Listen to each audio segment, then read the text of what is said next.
pessoal, bem-vindos ao videocast do Papo de Cinema. O assunto hoje é o diretor Elia Kazan, que foi a nossa maratona do mês de setembro, e agora em outubro a gente faz então Passado a Limpo total aqui no videocast sobre a carreira do cineasta. Eu sou o Rodrigo de Oliveira, ao lado do Matheus Bonês, e também o Hit tá por aí, né? O gato. Pra variar, né? O gato, o mascote quase do papo. Isso, ele tá por aí, uma hora ele aparece no videocast dando as caras, né? Uhum. Bom, o Elia Kazan então foi a nossa maratona, como eu falei, do mês passado. Matheus, quais foram os filmes que você escreveu nessa maratona aí? Pois é, foram vários, né? Eu escrevi sobre Uma Rua Chamada Pecado. Que é um clássico, né? Marlon Brando. Sim, Viva Zapata. Marlon Brando de Marlon novo. Brando de novo. Sindicato de Ladrões. Marlon Brando de novo. Terra do Sonho Distante. Que é o filme autobiográfico dele. Né? Da família dele. E Os Visitantes, que é o penúltimo filme dele. Né? Sim. Eu consegui escrever sobre 3 filmes do Elia Kazan. A Luz é para Todos, que é o filme que ganhou o Oscar, né? O primeiro Oscar dele como diretor, também melhor filme, ganhou esse trabalho. Aí o Hit, ó. Uhum. Disse que apareceu. Também escrevi sobre The Arrangement, que é Movidos pelo Ódio, que é do Kirk Douglas, que o Elia Kazan queria... Foi um fracasso de bilheteria, né? Inclusive. Sim, foi fracasso, e o Elia Kazan queria que o Marlon Brando fizesse o filme. Só que o Marlon Brando já não estava mais naquele romance, aquele love affair com o Elia Kazan, né? Ele estava até meio... na verdade ele deu uma desculpa muito sorrapada para não participar do filme. Ele disse que aquele momento não era importante não era interessante para ele, porque o Martin Luther King tinha acabado de morrer, então ele não queria se envolver com o filme, e não fez. Daí ele chamou o Kirk Douglas para fazer o filme no lugar dele. E também escrevi sobre O Último Magnata, que é o último filme do Elia Kazan. Engraçado, o Último Magnata. The Last Tycoon, que tem o Robert De Niro no filme. Primeira vez que ele trabalhava com o Robert De Niro. O Elia Kazan ele saiu da aposentadoria praticamente para fazer esse trabalho. E o único filme que o Danilo faz com o Jack Nicholson. Isso, Jack Nicholson, que é um figurante não, é um coadjuvante no filme. Tem 2 cenas com o Robert De Niro, mas né, o filme já vale por isso, eu acho, né? Por poder ter 2 monstros sagrados da atuação ali no mesmo filme. Estavam no auge já, né? Na época, né? Dos anos 70, ali, final dos anos 70. O filme de 76, né? Então Sim. o De Niro já tinha feito o Poderoso Chefão 2, tinha acabado de sair do Taxi Driver. E o Jack Nicholson tava ganhando ou ia ganhar o Oscar por Inferno no Ninho, então tava também em alta, né? Aquela coisa... Tinha feito Chinatown também, ou ia fazer Chinatown, enfim, nós estávamos naquela fase de ebulição. Estava totalmente no auge. O Elia Kazan ele é muito conhecido por ser um diretor de atores, né? Sim, e por estrear caras novas no cinema, né?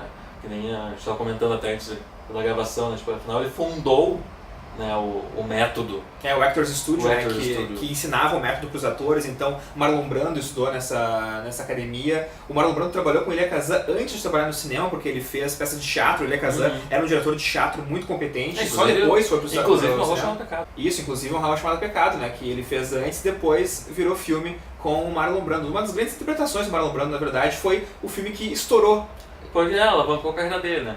Só que o problema desse método, agora eu vou falar um pouquinho mal talvez, mas eu acho muito exagerado, assim. Claro, tipo, tem todo o contexto da época e tudo mais, só que eu acho que às vezes, por exemplo, o Viva Zapata, que eu acho, se não me engano, foi a menor nota que a gente deu pro Kazan, que eu dei, na verdade, foram 2 estrelas, e é um filme super aclamado pela crítica, concorreu a 4, 5 Oscars na época, ganhou até um Oscar de coadjuvante pro Anthony Quinn, só que é um filme estrelado pelo Marlon Brando, que o Marlon Brando atua mal pra caralho. Ele tem uma maquiagem horrível, que ele usa um bigodinho pra ser uma coisa bagaceira que muda toda hora, e ele tá com aquele sotaque nova-iorquino. Sim, uma coisa mexicana, assim. Tipo, botar um pouquinho de base nele pra ele ficar mais moreno, mais moreninho, mais bronzeado, mas pra tu ver, né? Esse não é o menor dos problemas, na verdade. O problema é a atuação mesmo, e o filme em si ele cai muito naquele estilo dos mexicanos, tipo, coitadinhos e burros, sabe? Tipo, aquela visão muito dos americanos, tipo, de...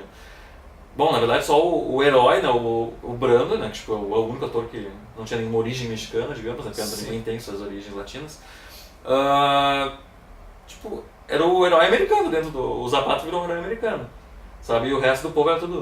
Aquela pasteurização da história de outro país, né, dada por Hollywood. Mas, bom, pelo menos esse filme aí foi um degrau para o Marlon Brando fazer um dos grandes papéis da carreira dele, que foram os Sindicatos dos Ladrões, sim, né? Sindicato, sim, eles são outros 500, né? Sindicato tem várias frases clássicas, né? E o Marlon Brando em si, bom, realmente tá fantástico, eu acho que foi um divisor de águas ali. Porque o problema do Zapata, ele só voltando rapidinho, ele lembra muito a atuação numa Rua Chamada Pecado, só que na Rua Chamada Pecado tipo, se adequava àquele estilo do Marlon Brando machão, quietão, não sei o que. No Zapata não, tipo, óbvio que o Zapata também é um machão, mas era um outro tipo de personagem, de pessoa, não dava pra botar a mesma personalidade ali. E eu acho que acabou sendo esse problema. E no Sindicato de Ladrões não, tipo, já tem uma outra diferenciação, tem uma sensibilidade maior o personagem do Brando. Tem, claro, a macheza dele, né, que é a coisa clássica de Hollywood. Sim, um boxeador, né? É, de manter, né, um papel, assim, nem que seja pelo menos o superficial, assim. Sim, aquela persona, assim, persona, que ele já carrega nos outros filmes. Só depois dos outros anos que foi começar a quebrar essas barreiras, digamos, né, de atores. Mas tem um elenco muito bom também, tem o Karl Malden também, que é outro ator que sempre o Kazan usava, a Eva Mary Sant também participa do filme. Estreando, né, também no cinema nesse filme, né. Então, e realmente, como o Matheus falou, né, o Kazan trazia muito, né, esses atores novos, como por exemplo, né, o James Dean no East of Eden, né? Que é um filme belíssimo também do Kazan, que traz o James Dean como uma figura que viraria um ícone do cinema, mesmo sendo feito apenas 3 filmes, né? Sim. E esse East of Eden, que é o Vidas Amargas, é o único filme que ele pôde ver completado, porque ele morreu muito jovem, morreu um ano depois do filme estrear. Então os 2 outros filmes que ele fez, Você Caminha a Humanidade e o Roberto Sancausa, ele não conseguiu ver, né? O Jesus Transviado. Então ele conseguia realmente pegar esses atores muito na flor da idade, ou sei lá, muito no começo da carreira, e transformar eles em astros, né? É, ele tinha um olhar clínico, acho, esse cara vai estourar. Porra, ele pegou o Warren Beatty depois, também, Clamor do Sexo, né? Que também foi mais um estreando dentro de um filme do Kazan. E Natalie Wood, ele conseguiu pegar a Natalie Wood, que a carreira dela estava naufragando, pegou ela e realmente ela voltou a ascender na carreira. E a gente vai lembrar, por exemplo, né? James Woods em Visitantes, também estreando. Já fez só um filme pra TV antes, e a estreia no cinema foi com os Visitantes, já como protagonista. Né? Um filme bem interessante, assim, não é um dos melhores do Kazan, mas é uma pequena obra-prima dentro da carreira dele, né? Uma coisa mais... Ele já estava também naquela fase anos 70, que ele estava mais preocupado em escrever romances do que realmente dirigir filmes. Ele só aceitou fazer Os Visitantes porque o filho dele escreveu o roteiro. Ah, então teve aquele coisa de... ele disse pro filho, não, tu dirige, não sei o que. Ele, não, pai, eu quero que tu dirija esse filme pra mim. Beleza, então tá, vou lá dirigir, fez uma produção bem pequenininha, assim, tipo, eu acho que 6 milhões só foram gastos na produção, num elenco bem restrito, toda a equipe de produção. Tu vê até pela fotografia um pouco mais pobrinha, entre aspas, aquela coisa bem anos 70, bem esfarelada, digamos assim. Mas é um filme, apesar de tudo, é um filme bem interessante, pô. Eu acho que dentro dos grandes filmes dele, claro, já falou rapidamente ali do A Luz é para Todos, né, que foi um filme que ganhou o Oscar, afinal de contas. Sim. Tem Gregory Peck em grande atuação também. Também estava em ascensão na época. Isso, né? É um filme que é curioso porque o Elia Kazan dizia muito que ele procurava filmes que importassem pra ele, sabe? Que a história conseguisse transmitir alguma coisa pra ele. E A Luz é para Todos é um filme sobre antissemitismo, né? Então, e é um filme que hoje em dia, se tu pegar, sei lá, tu pega a figura do judeu, mas transforma pra gays, ou pra negros, ou pra qualquer outro tipo de grupo que tem, né, algum tipo de preconceito em cima. Ou uma minoria, no caso. E tu pode, né, pegar aquela história e transformar isso, e tu consegue ela ser muito atual, infelizmente, na verdade, né? Se vê muito, né, o preconceito a gente está no momento político, inclusive, né? A gente vê o preconceito em vários lugares, e o filme ele mostra muito bem como é isso, como preconceito, porque a história do filme é basicamente um jornalista que quer escrever uma matéria sobre antissemitismo, e o que ele faz? Ele diz que é judeu, para que ele consiga sentir na pele o que é isso. E as pessoas começam a tratar ele diferente, apenas por ele dizer que ele é judeu. Então é uma história muito interessante, realmente, vale a pena conferir o filme. A Luz é para Todos é um dos grandes trabalhos do Elia Kazan. Eu diria que tem dentro desse... Tem que ver toda essa fase, né, ali, anos 50, principalmente, do Kazan, que nem o Hitchcock, né, a maior fase foi anos 50 e início de 60 ali. Foram, acho que, os 2 diretores melhores nessa fase. O Kazan tem Uma Rua Chamada Pecado, óbvio, né, Sim. 1950 em ponto. Vivian Leigh, Marlon Brando. Vivian Leigh, atuação extraordinária, depois reprisada agora por Kate Blanchett no Blue Jasmine, né. É o meio que baixou, assim, baixou, né, a Vivian Leigh na Kate Blanchett. E é bem isso, no Uma Rua Chamada Pecado tu vê tipo, como o método funcionava para alguns momentos, né? Porque Uma Rua Chamada Pecado é um filme teatral, tipo, ele veio do teatro, né? Ele inclusive foi criticado na época por ter feito um teatro no cinema, mas ele disse, eu tentei aumentar, mas a história não cabia, ela tinha que ser menor, ela tinha que ser mais... A história é entre 4 paredes, né? Porque toda a tensão ali daquela pulsão sexual entre o Marlon Brando e a Vivian Leigh, tipo, é dentro da casa, entre a Blanche Dubois. Né, e o Stanley Kowalski. Então, tipo, e o elenco é muito reduzido, né? Tipo, depois dela só tem a irmã, que foi indicada para adjuvante, inclusive, e o marido, né? Da irmã também, o marido da irmã, o cara que é interessado na Blanche. E Deus, tipo, são basicamente 4 atores no filme dentro de um condomínio, uma casa, na verdade, né? Sim. Aquela parte mediana ali dos Estados Unidos, da classe média baixa. E é isso que é legal, tipo, também o Kazan, tipo, ele botou a cara a tapa, assim, porque geralmente a gente vê muito glamour no filme clássico. E ali não, aqui foi uma quebra, ele tipo, mostrou tipo, uma outra visão, uma classe média baixa, mas tipo, mostrar como é que era o mundo mesmo, não aquela visão estereotipada. Né? E como a Blanche, que vem da aristocracia, né, da classe rica, e perdeu todo o dinheiro, foi parar na classe baixa, então tem esse choque de realidade. Sim. E eu acho que é um choque de realidade que muitos espectadores na época também sentiram. Assim.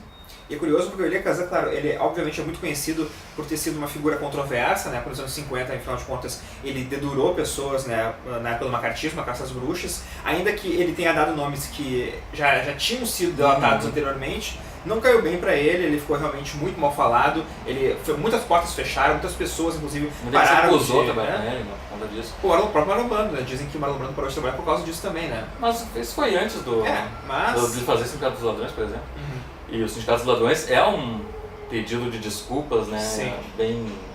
Bem enrustido, digamos assim, né? Afinal, o personagem principal também delata os colegas. O próprio Visitantes depois também, né? Que os Visitantes ele também. Dirigiu muito tempo depois, né? É um outro. Só que é engraçado, né? Porque na época talvez por estar muito recente, no Sindicato dos Ladrões, tu vê que é uma coisa... Ele defende muito essa delação. Uhum. Sendo que é uma causa totalmente justa, porque o cara estava delatando os colegas, né? No caso do Sindicato dos Ladrões, no caso do filme, né? Sim, exatamente. E então a gente entendia porque ele defendia tanto aquele personagem. Só que nos Visitantes, que eu acho que o motivo do cara delatar os ex-colegas militares, que também tem todo o contexto da Guerra do Vietnã, aliás, foi o primeiro filme sobre a Guerra do Vietnã, um filme americano sobre a Guerra do Vietnã, tem todo o contexto de por que ele denunciou aqueles caras, e foi um crime de guerra bem pavoroso, assim, então a gente entende por que o cara denunciou, só que o protagonista ele é muito um covardão, assim, um cara muito medroso e não está convicto do que ele fez, entendeu? Ele sente muita culpa por conta disso. E talvez seja o próprio caso espelhado, sabe? Ele não defende muito o protagonista dessa vez. O Marlon Brando, 20 anos antes, era o herói. E depois o cara é meio, o sogro chinelei ele toda hora. Tanto que o sogro gosta dos dois caras que vão visitar ele, apesar de não saber o que os caras cometeram no passado, né? Enfim, tem uma questão interessante aí dentro do... Eu acho que a culpa dele premiou muito a filmografia dele. Sim. No Terra do Sonho Distante também, que é autobiográfica, sobre o avô dele, né? A chegada do avô dele. Para quem não sabe, o caso é grego, né? E com 4 anos, se não me engano, ele se mudou da Turquia, porque a Turquia começou a perseguir os gregos que eram minoria na época. Uhum. E a família se mudou para os Estados Unidos, e o primeiro a fazer isso foi o avô. Então tem toda a questão, o Terra do Sonho Distante também mostra como é que o avô dele foi atrás do sonho americano, e não foi um cara bem bonzinho nesse sentido, sabe? Ele fez muitas coisas imorais, digamos assim, ou de natureza questionável. Mas ele também acaba defendendo um pouco.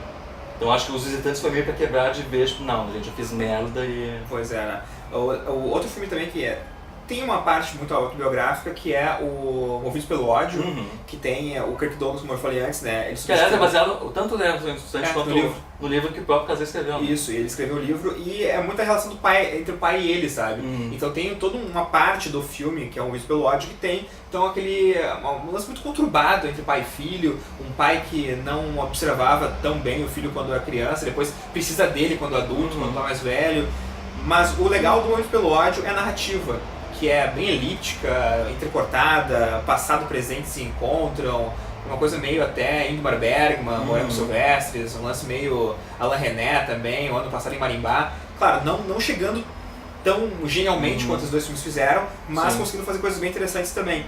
Ainda que o filme ele tenha alguns problemas, é um bom trabalho dele também. Eu acho que não dá pra dizer nenhum filme do Elia Kazan é um filme muito ruim. Assim, eu acho que de todos... o Rich querendo morder agora.